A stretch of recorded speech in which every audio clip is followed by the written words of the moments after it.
आपल्या राज्यातून आहे, भाजपच्या गोटातून विधान परिषदेसाठी आज भाजपची खलबत सुरू होणार आहे। भाजपच्या कोर कमिटीची आज रात्री 10 वाजता वर्षा निवासस्थानी बैठक पार पडणार आहे।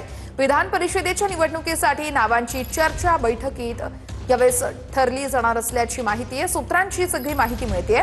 परिषदेच्या निवडणुकीसाठी संघटनेतील जुन्या कार्यकर्त्यांना संधी दिली जाणार आहे। सूत्र ही सगळी माहिती देत आहेत। आजच्या बैठकीतील चर्चेनंतर भाजपकडून काही नावांचा प्रस्ताव केंद्रीय नेतृत्वाला पाठवला जाईल। विधान परिषदेसाठी भाजपच्या वाट्याला 10 पैकी 6 जागा येणार आहेत। विधान परिषदेच्या 6 जागांसाठी नावांची चर्चा बैठकीत पार पडणार आहे। तर मुख्यमंत्री देवेंद्र फडणवीस यांनी पुन्हा एकदा डिबेटचं चॅलेंज दिलेलं आहे। माझ्या स्तराचा कुणीही नेता आणा, मी चर्चेला तयार आहे।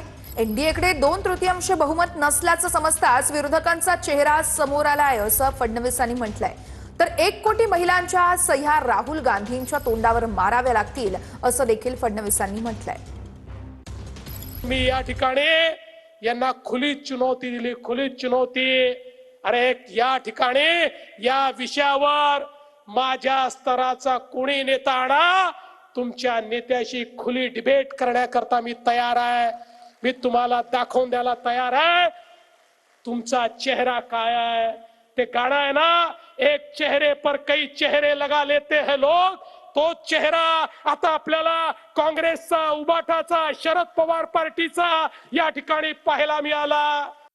1 कोटी महिलांच्या सह्या या ठिकाणी जमा करून राहुल गांधी आणि त्यांचे चट्टे बट्टे यांच्या थोबाडावर त्या ठिकाणी माराव्या लागतील आणि सांगावं लागेल राहुल गांधी, उद्धव ठाकरे आणि पवार साहेब, नारी शक्तीची ताकद लाडक्या बहिणींच्या माध्यमातून तुम्ही पाहिली आहे।